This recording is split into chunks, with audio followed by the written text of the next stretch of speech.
Who the hell can wait till morning? Talk now at latenightsportsradio.com. I'll get the guns, the drugs from my generation. I'll take the fall, the stage, and across the nation. And it's a sin. The guns, the fake, the fraud, the messing with me. Come on, let's get it out.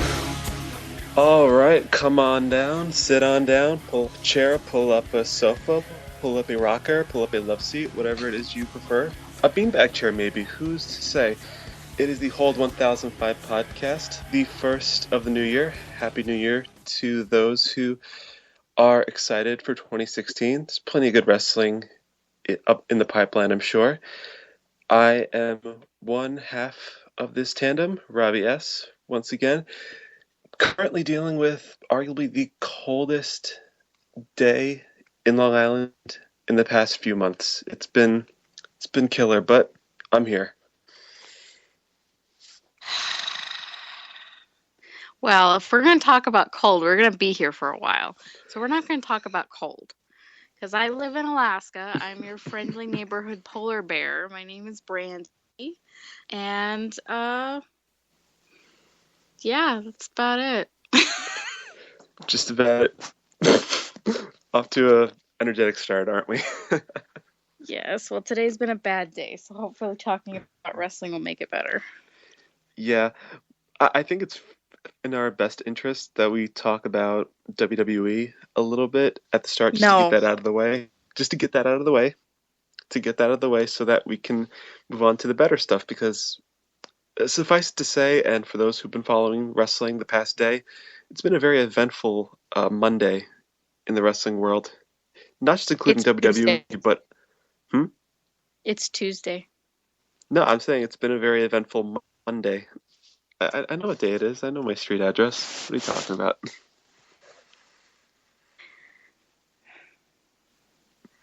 But yes, as far as WWE is concerned, a bit of Royal Rumble news that was announced this past Monday, along with Big Show announcing himself as a Royal Rumble entrant. Yes, just hold back your excitement for that one.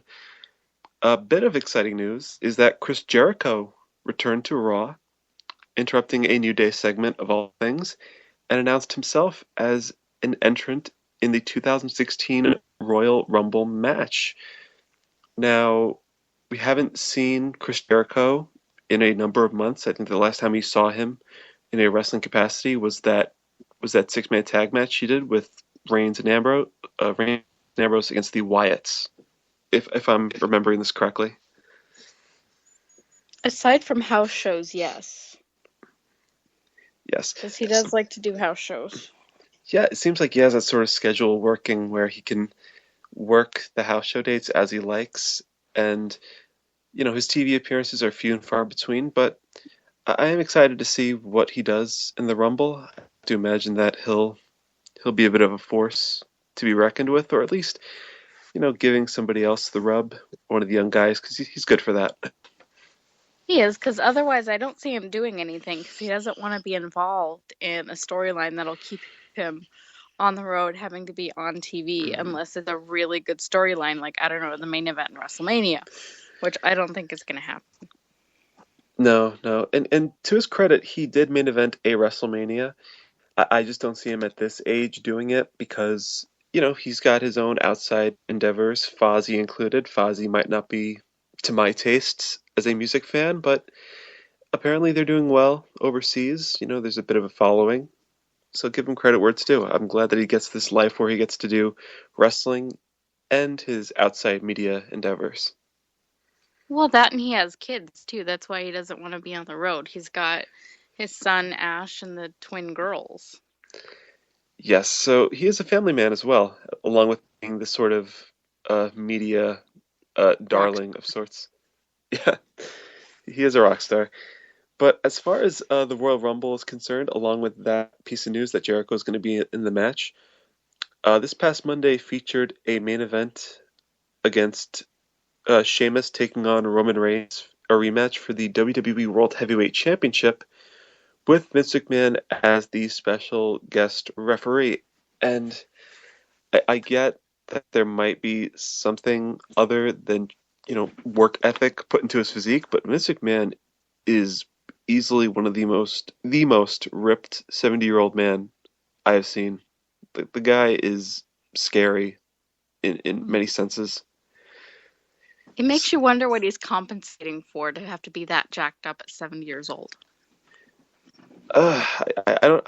Apparently, the guy is a big workhorse. The guy barely sleeps. He works practically a 24-hour day job. I admire his work ethic, but like I said, his physique is scary in a couple senses. It's scary in that you don't want to get this guy riled up. You don't want him to you don't want to raise his ire, but you're also scared for him because, oh God, he looks like he's gonna die because we don't know he's putting in his body. He's this jacked up, but he's also the same man that when he went to jump into the ring, tore both of his quadricep muscles. Yeah, and it's funny, he talked about that in I want to say a WWE Countdown or WWE The List thing on the network, and he said that it was due to him not stretching out beforehand. I don't know if I believe that. I think he might be embellishing a little bit. Uh, but that's just me. It's back on topic. Uh, Reigns won the World Heavyweight title match after some shenanigans. Of course, that goes without saying with Vince involved. After the match, Vince said that Roman Reigns would be defending his title at the Royal Rumble, and he wouldn't have just one opponent, but he would have 29 opponents. He will be defending his WWE World Heavyweight Championship in the Royal Rumble match, which is interesting because it's been over a decade since the world title was put up for grabs in the Royal Rumble. Like the last time it was done was 1992, and Ric Flair won that match. That's right. So it's a very interesting twist. It's something that's different, but it's like I don't know where they're going with this. It doesn't really make any sense because I don't see them letting Reigns main event at WrestleMania going in as the champion. I don't see that. And I don't see anyone really poised to take the title from him at the Royal Rumble either.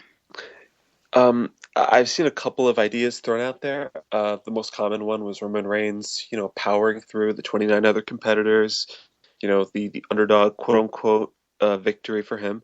I've also seen someone like Triple H screwing him over and setting up for a Reigns Triple H match at WrestleMania. I've seen Lesnar come into the Rumble because Lesnar, I believe, is going to be on next week's edition of Raw, so he might be announced as another participant in the match. I like this idea. I like the fact that the Rumble has been spiced up a little bit with this new stipulation. Even though I think it's almost a foregone conclusion that Reigns is going to retain, it does add a little bit of weight to the match. And, I know a lot of people are saying that they want this Rumble to be better than last year's because a lot of people said the last year's Rumble has been the worst. I'm of the opposite. Worst. But here's the thing. I'm of the opposite.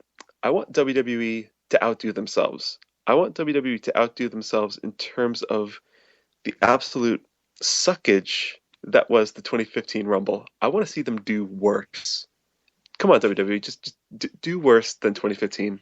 I honestly think they could, and I think a lot of people hate on the 15 Rumble because of the crowd. I guess people get mad when the crowd actually voices their opinion instead of regurgitating whatever WWE wants to feed to them. I was at that pay-per-view. I was at the show live, and the crowd was into the match. At the beginning, we got to see guys like Diamond Dallas Page come in, Bubba Ray Dudley. We saw those guests come in, and that was a lot of fun.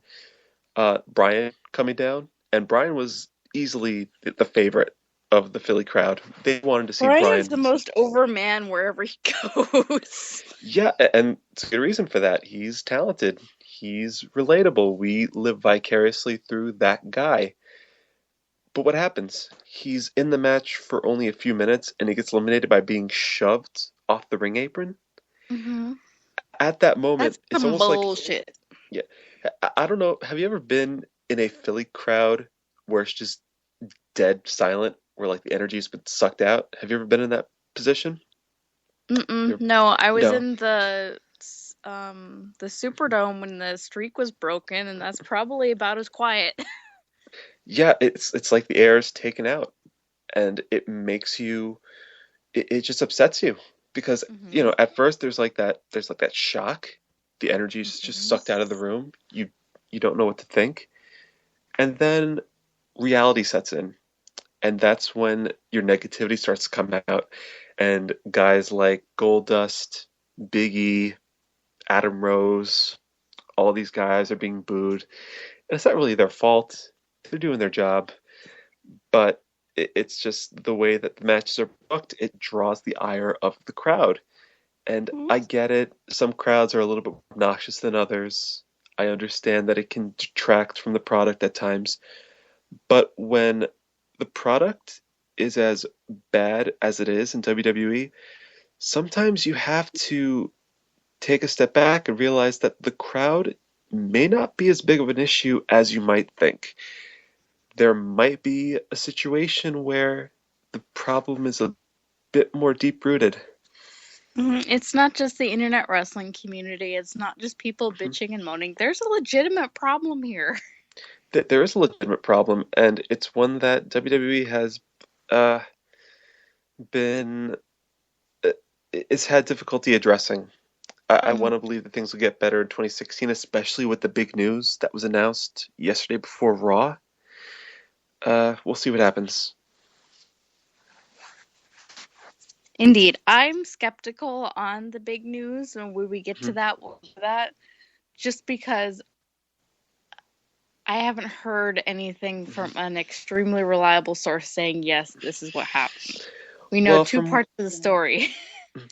from what I've seen, at least four major names from New Japan Pro Wrestling are headed toward WWE. They haven't signed with the company officially as of this podcast. That might change, but as of now, nothing's really been made official. All we know is that four particular gentlemen have given their notices to New Japan Pro Wrestling, I believe shortly before Wrestle Kingdom 10, which we will get into as well.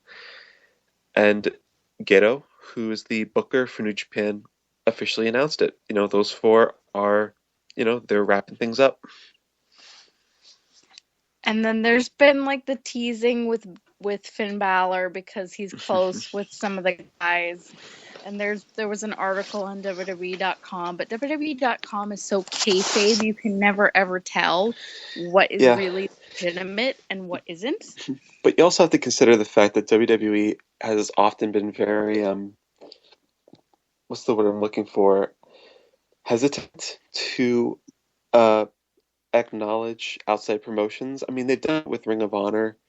They've done Triple it H with. has been changing that sort of line, although they did not mention TNA at all in the article. No, no, and it's They always funny. did. They're slowly accepting other promotions, except for TNA. Yeah, don't you love it when WWE kind of just snubs TNA? I remember when James Storm came to NXT and they announced him as a former WCW star. Wish They he did was. not. He was. I'm not denying that. But when you think of James Storm, your mind doesn't really go to WCW as much as it does TNA. You know what This I is mean? true. Speaking of TNA, James Storm is making his debut. He's helping them make their debut on Pop TV. He's returned to Mhm. TNA for this episode. Yeah, from what I understand, I think it's finished airing tonight. It's not The aired on the West Coast yet. Oh, well, I'm sorry for TNA fans in the West Coast, all 10 of you. I'm just kidding. I'm screwing around. I love Dixie Carter. I love Dixie Carter and all of them. No, we don't love Dixie, honey. We'd love to push Dixie in front of a bus. No, I love Dixie. She's sort of like, she's the aunt who asks you about your job, but she doesn't really get it. But she's like, oh, okay, and she gives you $20 whenever Christmas comes out. She doesn't really know a whole lot, but she means well. Mm-mm. No, she's not the No. the doting, good-natured aunt. No, she doesn't mean well. She just doesn't know what the hell she's doing, and she wants her daddy to keep bailing her company out because she wants to be the head of a wrestling company. Why? I don't know, because she doesn't even fucking like wrestling. She doesn't know anything about wrestling. Mm. Well, she knows how to spend money. That's a skill.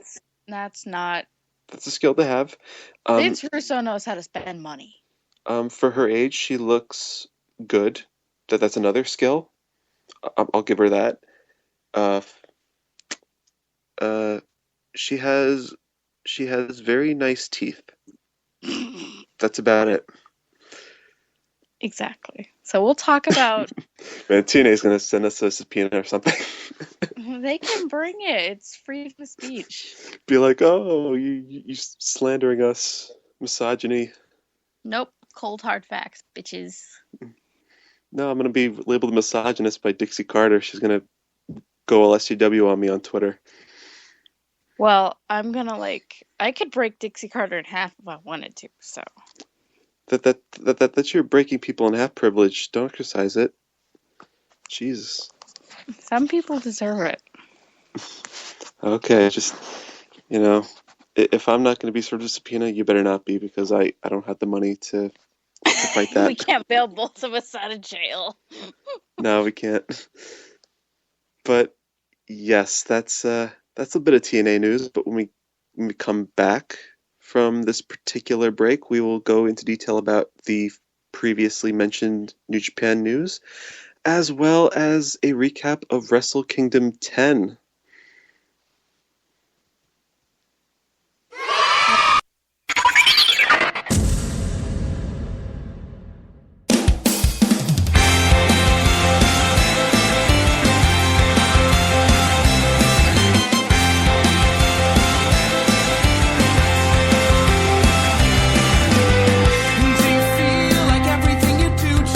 Opens a door that'll make things worse.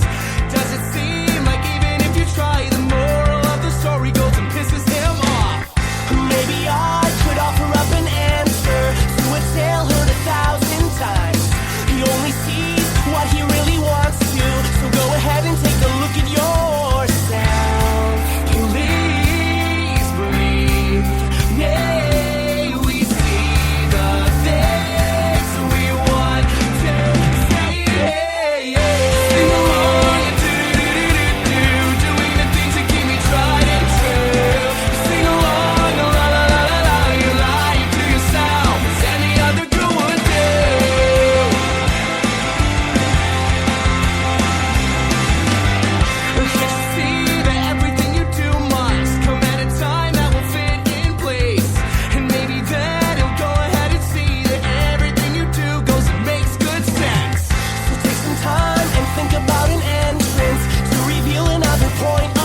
Who the hell can wait till morning?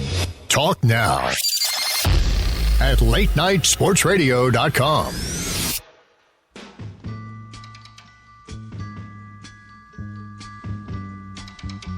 Listen, baby, ain't no mountain high, ain't no valley low. And we are back, and going back to the previously mentioned news regarding New Japan Pro Wrestling and WWE. I'm sure that most of you already know. Yesterday, before Raw aired, news broke that 4 big New Japan stars, Carl Anderson, Doc Gallows, AJ Styles, and Shinsuke Nakamura, all 4 are WWE bound. Keep in mind, none of this is official. They really haven't signed official contracts yet, but that's the direction right now. They gave their notices to Gato prior to Wrestle Kingdom 10, and he even said that they will be leaving the company. Apparently, unlike Gallows and Anderson, Nakamura and Styles are slated to go straight to the main roster. They're not going to dabble in NXT, and even if they do, it's probably going to be like 1 or 2 matches, if that. Reason being is that their deals are apparently very high priced. They are outside of the realm of NXT deals. And even Meltzer said, I believe, Dave Meltzer said that compared to, like, even though Finn Balor makes a lot of money, his deal is dwarfed by comparison to Nakamura's and Styles. I would have to imagine so, because in order to get AJ to accept a WWE schedule, you would have to give him mega bank. Yeah, because and apparently that man's not going to give up yes, the schedule, the merchandising, the empire that he has on his own, getting to call his own shots. Yeah, and apparently it seems like he's going to get a bit of red carpet treatment, if rumors are to be believed, because it seems like at least 1 or 2 of those New Japan guys are going to be surprise Rumble entrants. Styles in particular comes to mind, and I'm happy for him, because Styles, in my opinion, should have been signed a decade earlier than he actually was. I believe that in a sense, but I also think if he was signed earlier, then would we have gotten those great matches with Tanahashi, Okada, and Nakamura most recently? Probably not. So it's 2 different schools of thought as far as that's concerned.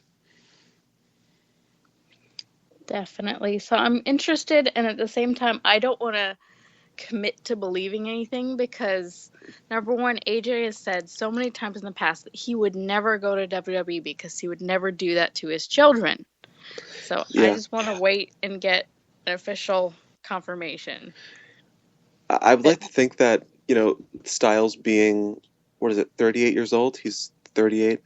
I think that maybe this could be a way for him to compete in WWE, to at least say he did it.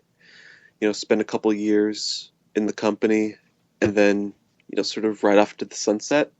Because even though he's a great wrestler, and I think that 2015 was one of the best years he's ever had in wrestling, you also have to consider the physical limitations he has now as an older wrestler who has a lot of miles on his body.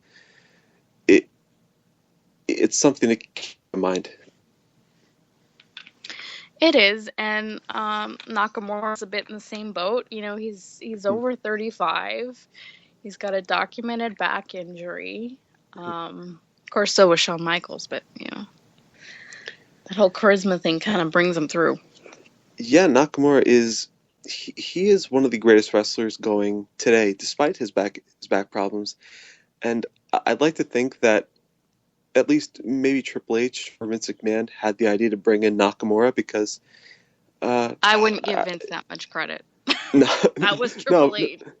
Yeah, but I think the reason for that, at least part of it, is because the WWE Network recently released in Japan. So they would need some international talent to sort of push that service forward. Who better than Nakamura, who's one of the most popular stars in Japan? Exactly, and with Hideo Itami still out for the foreseeable future, they kind of need power in terms of the international market. Yeah. It also just launched in Germany, where Styles has also toured several times with WXW and other promotions. So it is important that WWE has the international talent. I think Asuka recently did a video or an ad for the network in Japan, and while Asuka's popular and skilled, no doubt about it, Nakamura's overall appeal, I think, eclipses hers. So Yes. this is a big coup for WWE. I think it would, if you put Asuka and Hideo's glamour like put together in Japan, I think Nakamura would still overshadow it. That there is something to be said about Shinsuke Nakamura, and you know, even though he is WWE bound, I am very happy that I had the opportunity to meet him before he got to that level. I'm happy for him, but still cautiously optimistic all the same.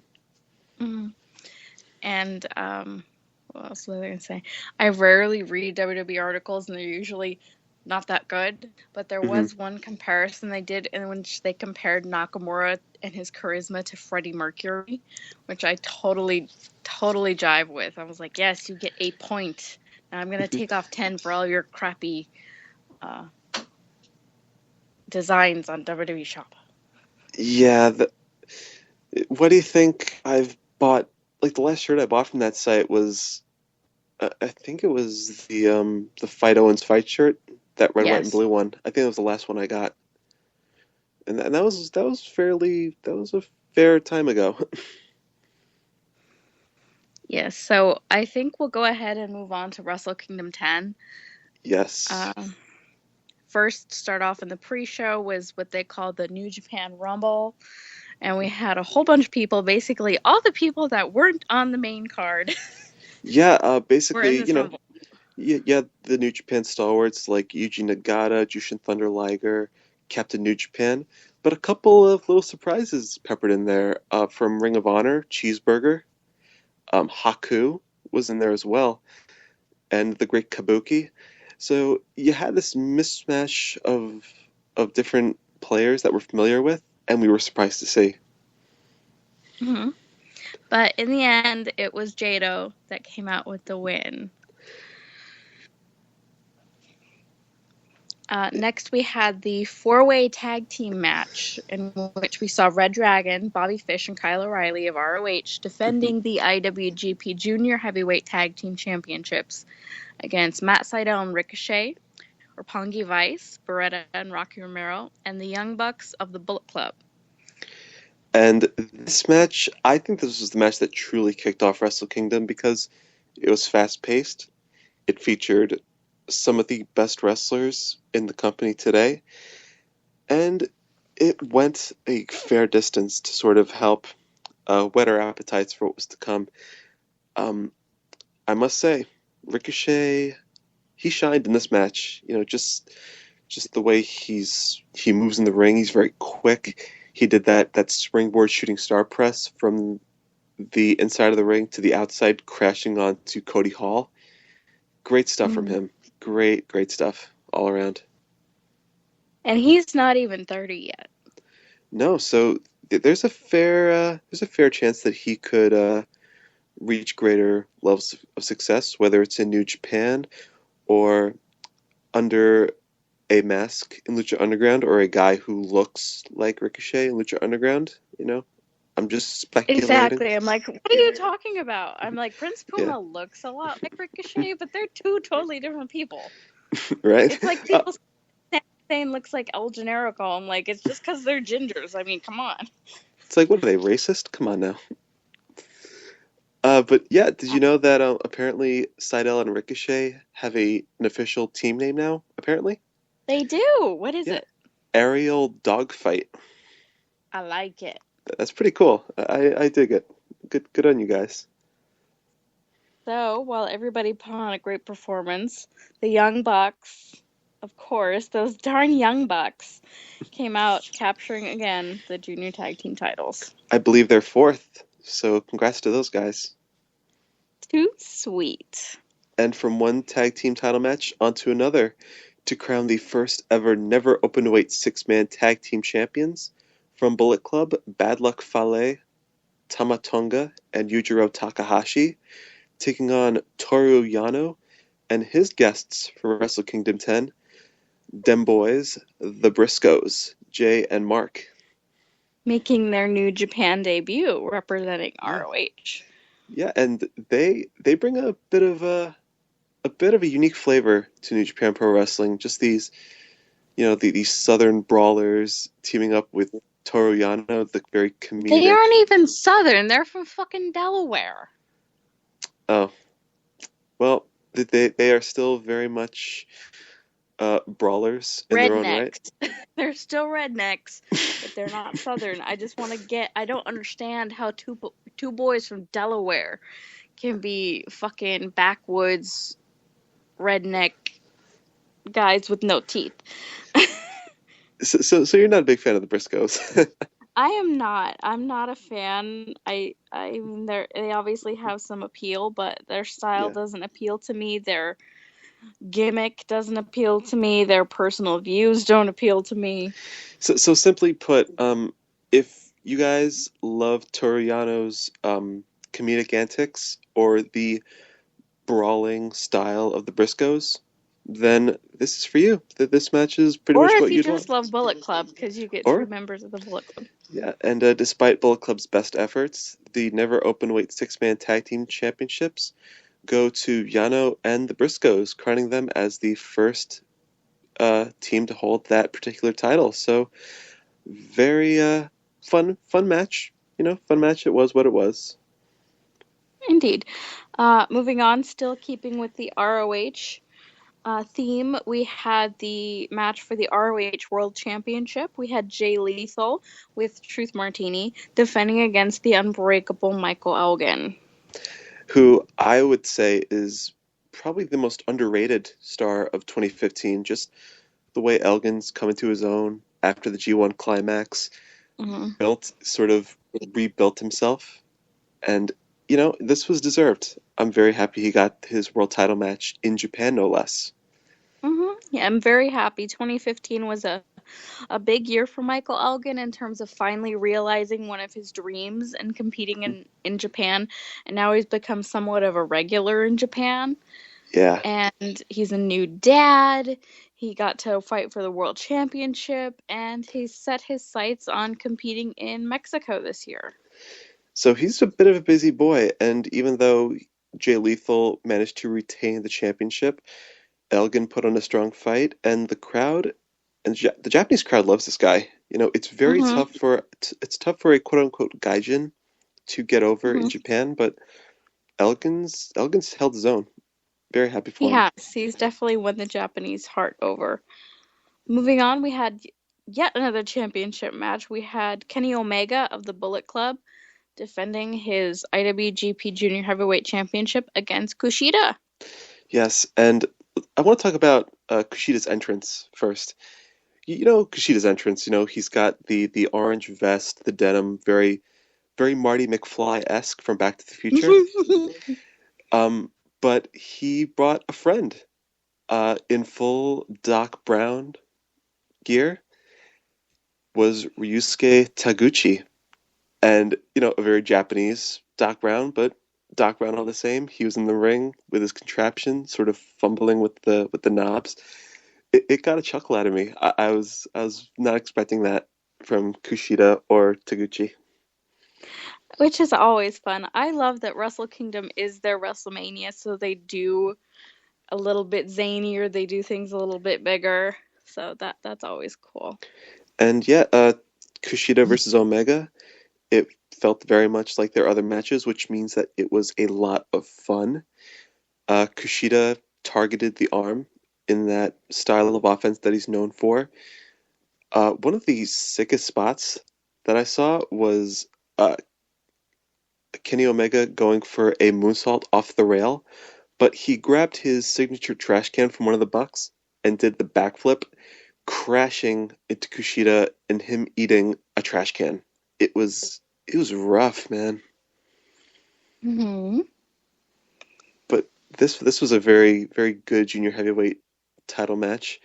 And once again, Kushida wins the single strap, solidifying his spot as the ace of the junior heavyweight division. Yes, and there'll be guys nipping at his heels because you got Matt Sydal, you got Ricochet, Rocky Romero when Beretta's not around, Kenny Omega, tons of guys, and it's gonna be awesome. Kushida's not going to be he's not going to be begging for competition. No. Next, we had the Tag Team Championship for the IWGP Heavyweight Tag Team Championship with Doc Gallows and Carl Anderson of the Bullet Club defending against Great Bash Heel, Togi Makabe, and Tomokai Honma. Yes, and this was the moment that Honma fans have been waiting for because over the past year, Honma has been known for his losing streak. Despite the heart and the effort he put in every match, he just can't seem to get it. And despite that, fans still love him. They still want Of him to course. succeed. And I was still on the fence in regards to whether or not Makabe and Honma would be able to win. But they rose to the occasion. Honma hit the Kokeshi, while Makabe finished off, I believe it was Gallows, with the King Kong knee drop. And you have your new IWGP Tag Team Champions. And for those who don't know, this is the first ever New Japan title Honma's ever held. First ever. Yep. Congratulations to Makabe and Honma. Hopefully they hold down the heavyweight tag division with the Bullet Club faithful out of the picture. Well, Bullet Club usually when they purge members, when people leave, they just find more. So it's like the NWO. That is true. That is true. Hopefully Bullet Club sustains itself a little bit better than the New World Order. This is true. Next, we had a non-title match for a change. We had Hiroki Goto taking on Tetsuya Naito, mask and all. Yep, and by his side, of course, his Los Ingobernables, Del Japón teammates, Evil and Bushi. And this, not to say this was a bad match, but it was definitely less spectacular compared to the others. This was more of like an angle where Naito and crew just tore up ringside. They grabbed tables, they're putting Goto through tables. They're like, one of the sicker spots this match was Evil putting a steel chair around Goto's neck like a necklace, taking another steel chair and just smashing it into Goto's face, and the chair flew. It was rough. Like, I just cringed when I saw it. And it wouldn't be the only moment I cringed during this match, but we'll get into that next. Regardless of the interference from Los Ingobernables, Goto managed to defeat Naito. But it didn't seem like Naito was all that broken up about losing, because as he was being helped, he had this sort of groggy smile on his face. And it's interesting because helping him to the back was one of the young lions, Yohei Komatsu, who I think Naito sort of had his eye on for recruitment. So we'll see if that develops into anything. This is true. On a stage such as WrestleMania, you have to have your matches that are of high caliber. You have to have them finishing stories off, changing titles, but you also need to build stuff for the coming year. So, of course, they needed to help build up Naito and his flock, if it were. And what a flock it's going to be. Crazy, weird, insane, eccentric group. Yes, and while we're on the subject of insanity, our next match was for the Never Openweight Championship. Tomohiro Ishii defending against Katsuyori Shibata. This was a fight. This was a balls to the wall brawl, and it was everything that I hoped for. If you're not so sure with wrestling and you like MMA, this would be a match for you to watch to see if you like wrestling too, because this is just. It started off with them kind of showing, like, proving who the alpha male was in the situation where Shibata sat down, Indian style, and pretty much begged Ishii to like kick him in the back. Ishii did. Shibata just absorbed it. So Ishii did the same thing, Indian style, sitting in the middle of the ring. Shibata kicks him in the back. Ishii goes down. And it's funny because Matt Stryker, who was on commentary with Kevin Kelly and Yoshitatsu, commented that Shibata's back was straighter, so it was able to absorb the blow a little bit better, which I didn't think about. So that was an interesting little piece of info. It is. He may seem like a dork at times, but he does have some actual knowledge left in that noggin. He does. And later on in the match, Ishii and Shibata exchanged headbutts, and these weren't just Ooh. like just stomping the mat to make it sound like a headbutt. Like no, I heard like an audible smack, like noggin to noggin, and just cringing when I saw it. Just like, oh god, that's a concussion. Why are they not concussed? They got hard heads, man. Well, of course. They came up through the dojos. You have to have a hard head. You do. But Shibata overcame the champion and won the Never Openweight Championship, his first singles championship in New Japan Pro Wrestling. Yeah, you were very happy about this. Like I knew as soon I as love it happened. Shibata. He's one of my favorites because he's you have your Nakamura who's very flashy, he's very charismatic. There was a spot where AJ did the bullet gun and he went to shoot at Nakamura and he pretends to catch the bullet and puts it in his mouth like it was a piece of candy or something. Right, and you need. And then you have a Shibata who is just very no nonsense, hard hitting, plain black boots, plain black trunks, and I'm gonna beat your face in. Right, I was thinking Shibata was going to win this match, but inside I was cheering for Ishii because I don't know what it is, man. The guy is like 5'5", 5'6", but he's built like a damn house. He's the Stone Pitbull. He didn't just get that name out of nowhere. I would like draw a correlation just besides the Stone Pitbull is more like a gargoyle, just like small and big but scary. Ishii reminds me a lot of Taz. Not the tallest dude, Yes. not the tallest guy in the fight, but he is legit. He's legit. He is, but he also does not have the complex that Taz has. Taz has the little man complex. No, Ishii doesn't care. Ishii will destroy you regardless. But yeah, that was one of my matches of the night, and I think a lot of people share that sentiment. Speaking of matches of the night, the next bout for the IWGP Intercontinental Championship, my most anticipated match and a dream match in its own right, Shinsuke Nakamura defending against AJ Styles. This match met my expectations and then some. Started off very slow, but it slowly built to that crescendo, much like the New Japan epics tend to do. The bullet segment that you mentioned earlier got a chuckle out of me, and it showed how defiant Nakamura is and forever will be as he wrestles. Just a great match all around, and I was concerned because we've been hearing about AJ Styles' back and how that would be able to hold up in this very high impact bout, and I say it held up well. Definitely well. And it was definitely a great precursor to the match that was to come, which was another epic. What I love is with New Japan is the way Gedo stacks these shows is each match you're like, oh my god, how can they top this? How can they keep going? And then you get more and more and more until you finally build up to that big crescendo, that big aria that's coming. And that big aria came in the form of the IWGP Heavyweight title match. Kazuchika Okada defending against Hiroshi Tanahashi.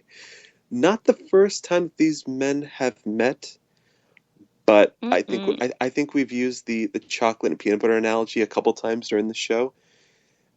Great flavors on their own. Together, it's perfect.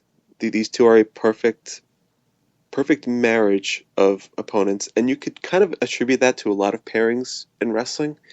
You know, Ric Mhm. Flair, Ricky Steamboat, The Rock and Stone Cold, John Cena, and CM Punk. You could add Tanahashi and Okada to that list. Mhm. For sure. And Because you never get tired of it. You could watch these guys wrestle each other yeah, all and day this, long. yeah, and I would say, like, even though I was expecting Nakamura and Styles to be my match of the night, and while that's definitely a match of the year candidate, I would argue that Okada versus Tanahashi, this potential final chapter, was my match of the night. When I was done with this match, I had a big smile on my face because it took me through a journey. It was athletic, yes. There were big spots like the high fly flow from Tanahashi to the outside, yes. But it told a story. It had me wondering, like, oh God, Okada hit the Rainmaker. He's gonna win. No, he didn't win. Tanahashi hits two high fly flows. He's gonna win. He didn't win. It's these moments that have you on edge, and it does it in a way that the best wrestling matches tend to do. They do. And they worked the false finishes, which is when you go for a pinfall and they count to two. They go for the false finishes, they make them make sense, but they don't overuse them. I think that gets overused Yeah, a lot in WWE, especially a lot of near falls. especially You when need to use them. finishers, yeah, and finishers, they tend to be downplayed because of those false finishes. With Hmm. New Japan, you don't really have that issue unless there are these high stake matches like these. And Hmm. this was a phenomenal final chapter in the Okada Tanahashi epic. And if this is indeed the final chapter, I wouldn't mind seeing all these matches that these guys have had together on a multi-disc DVD or Blu-ray set, because I think this will go down in history as one of the best rivalries in pro wrestling I in have to general. think so. Not just New Japan, but in all pro wrestling. Definitely. Yes. And another problem with a lot of WWE's matches, when they sprinkle in so many near falls, they do it in a short period of time. They're very rapid fire. This match went for nearly 40 minutes. Yeah, I like to think that WWE is to New Japan what McDonald's is to, I'd say, Five Guys. McDonald's is very quick. It gets you what you need. It gets you pretty much what you want. Very snappy, very quick fashion. Five Guys, by comparison, you have to wait a little longer, but it gets you what you want and then some. And that's exactly what we got here. We got the main event we had expected and then some. And it capped off Wrestle Kingdom 10 as a tremendous start to 2016 in wrestling. For those who haven't watched, might be on the fence about seeing it, maybe read some reviews and might be looking into it, check it out. Everything you read about it, positive. Please. Yeah, believe me, everything you've read, everything you've heard is accurate. Great stuff. Go check it out. Definitely. Now, this marks 1 year, 1 year almost to the day Hmm. of you watching your first New Japan show after me poking you with a stick for like a month. It was a long time coming. I feel like I'm a little bit more well versed in Puroresu, as it were, and I've come away a fan. Like, I look forward to these New Japan shows more often than not, more than the main roster WWE shows, and that speaks volumes about how effective the simple things are in wrestling. New Japan has a very straightforward mentality, but it's one that's easy enough for me and other newbies to digest. Exactly. You don't have to speak Japanese to know what's going on. You Especially don't with need to know wrestling very well to know what's going on. yeah, and that especially helps when you have Striker, Kevin Kelly, and Shitatsu on commentary, who not the worst commentary job, but it was a blotch on an otherwise perfect picture. Well, New Japan will be bringing us many more perfect pictures this year for sure. But for now, we'll say goodnight. Alvida saying bonsoir. We'll see you next week right here on Late Night Sports Radio. You've been listening to the Golden 1005.